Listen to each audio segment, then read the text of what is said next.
Hey everybody, it's Kim with Fitness with Fido, and today I am doing a Flexipaws iCloud review. So when these first came out, I was like, oh my gosh, they look so cool, I need one. And actually I was like, I need one in each color, so I ended up with two of them. And I will give my opinion after I do the pros and cons. But as you see, they come in two colors, the lilac or lavender, and then I think they're calling this one the teal color. So I'm going to start with the pros. One is it does not take up that much space, so it's pretty small, and you also don't need like another piece of equipment like a climb or make your own PVC to hold it in to make a base compared to like a peanut.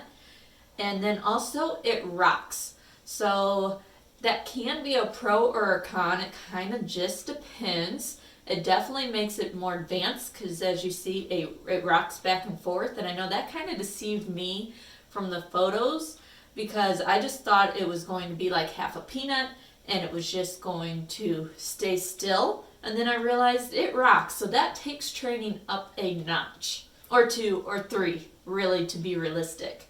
And then it kind of depends on how you look at it. Because it rocks, it definitely is more advanced, but say, like compared to a peanut, it doesn't exactly just roll away.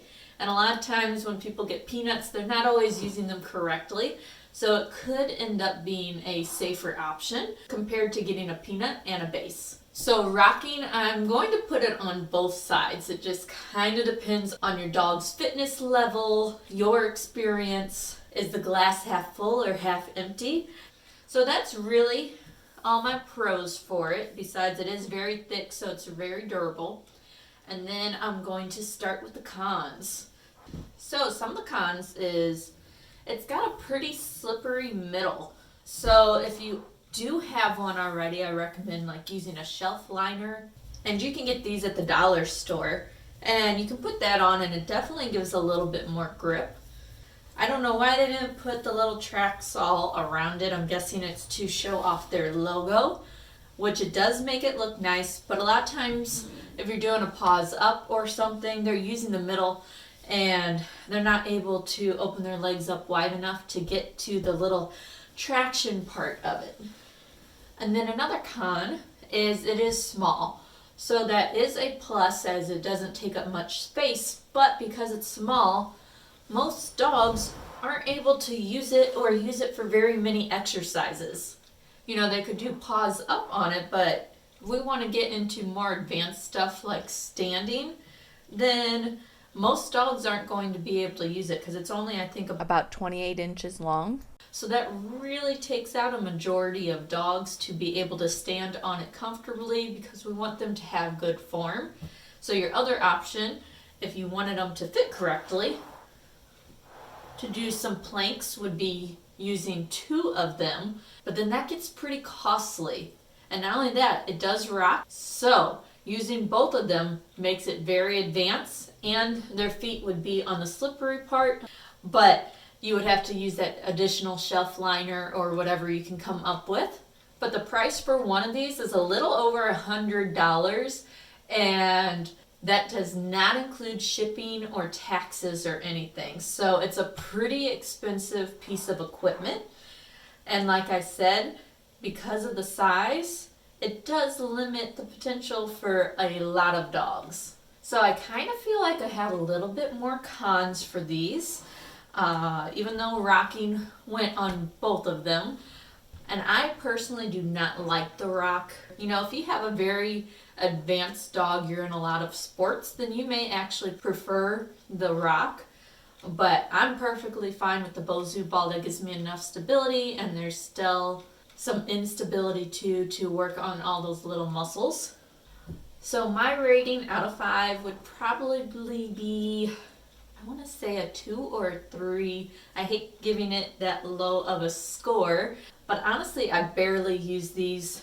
You know, they're kind of collecting dust. I've used them occasionally, debating I might even sell one. I would do it as a giveaway, but they're kind of heavy, so shipping on that would be kind of expensive for a giveaway. But otherwise, that's how much I don't even use them even for classes, and mainly it's because of that rock and the size of it. And for most people, you know, you might be better off getting a climb or making a PVC base and buying the right size peanut for your dog for about the same price. I mean, both pieces of equipment would probably be a little bit more, but you'd get a little bit more variety. And I still think the concept is pretty cool. You know, this was kind of the first of its kind, the little half moon peanut. It's mainly the rock and the size and the cost that kind of does it for me. And I think for a lot of people, or for you guys that have the advanced dogs, aren't too thrilled that it's kind of slippery in here. But if you guys have dogs that will fit on this and that don't have much space, then this might be a better option, because like I said, it doesn't roll away like a peanut, and it takes up slightly less space compared to one of the peanuts.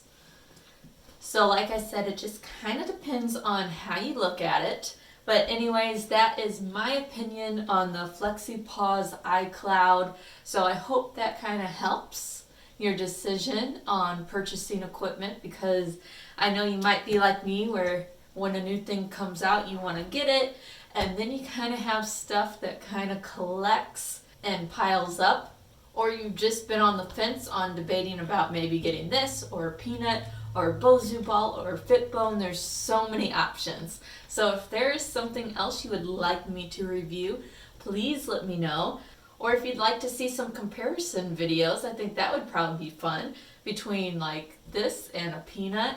There's so many things out there. So thanks so much for watching. I will see you next time, and make sure to give this video a thumbs up and subscribe. Bye.